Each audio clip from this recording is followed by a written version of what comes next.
let's say for example, meron tayong data type na int at ang variable natin ay grade po siya. Okay? So, paano mo malalaman if yung variable is a array ba siya or hindi? So, malalaman mo siya kapag meron na siyang opening and closing na bracket. Okay? So, automatic array na yan. Okay? Now, if nilagyan mo siya ng 5, ibig sabihin nito, yung grades na number mo, ang kaya niyang itago is 5 value. Okay? So, ibig sabihin 5 value ang kaya niyang i-store. Okay? Now, ang next naman natin, para malagyan natin siya ng value, equal lang natin siya sa opening and closing curly bracket. Okay?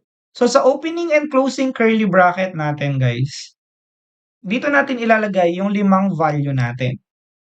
Okay?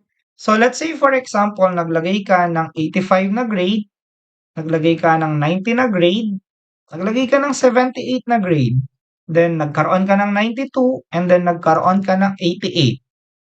And then, semicolon. Okay, so ano nangyari ngayon? Kung bibilangin mo yan, 1, 2, 3, 4, and 5.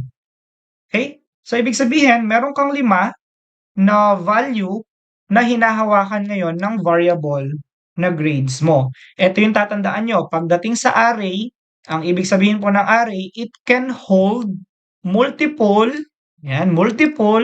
values in one variable. So, yun yung pinaka-thought ng array natin. Now, kapag array ang ginagamit po natin, automatic gumagamit po tayo ng for loop.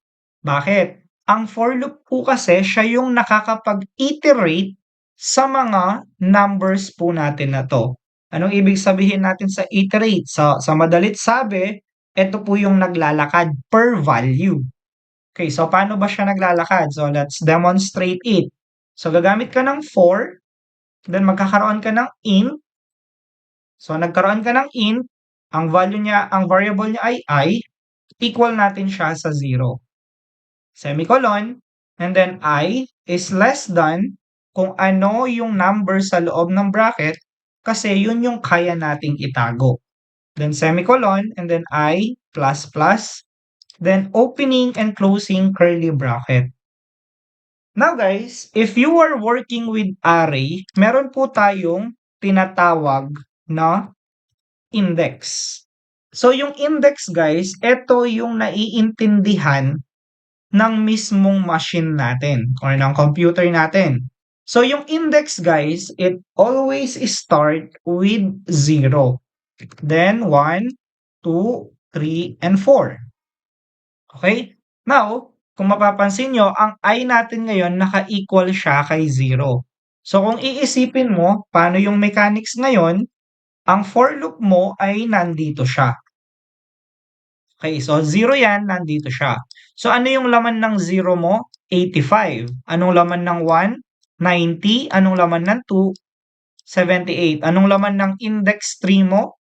92. And then index 4, 88. Okay? So yung I natin equal siya sa 0, so ibig sabihin, eto siya. Okay? Now, if we move forward, ang gagawin natin dito sa loob ng for loop natin, maglalagay ka lang ng cout, and then, tatawagin mo lang yung grades natin. Now guys, kapag tinawag nyo si grades, make sure na kasama po yung bracket niya. Now, hindi mo na kailangan tawagin si 5 dito. Kasi hindi naman si 5 yung naglalakad sa mga value mo. Ang naglalakad sa value mo, eto, si I. So, ang gagawin mo, kukunin mo si for loop I, ilalagay mo siya dito. And magkakaroon ka ng end line dito. Okay? So, pag nirun natin yan, check out natin. Oops, sorry. Sumobra tayo yata. Yan. So, pag nag-run tayo, mapapansin nyo, maipiprint natin yung 5 grades. So, paano nangyari yon? Ganto siya. Remember guys, Etong I++ na 'to, ang tawag natin sa kanya incrementation. So, anong meaning nun?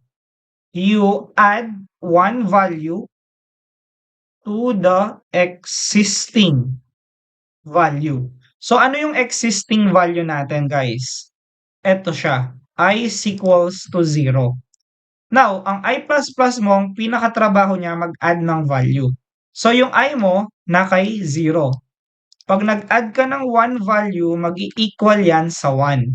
So, ano magiging value ni I? 1 na siya. So, si I, magmo-move siya dito. So, eto, printed na through this. Eto rin, magpiprint na dahil dito. Si I kasi yung naglalakad. Now, nasa index 1 ka ngayon. So, pag nag-plus 1 ka, equal into 2. So, ang I mo ngayon, ang value niya ay 2. Aandar ito, pupunta ngayon dito sa 78. So, mapiprint na yung tatlong number and so forth. Hanggang sa mag-end tayo sa last index natin. Okay? So, ganun lang yung purpose or ganun lang nagwo-work yung for loop with array natin. Just remember guys, you are working with index. Okay? So, bago nyo mapakialaman yung value, you will work first sa index po natin.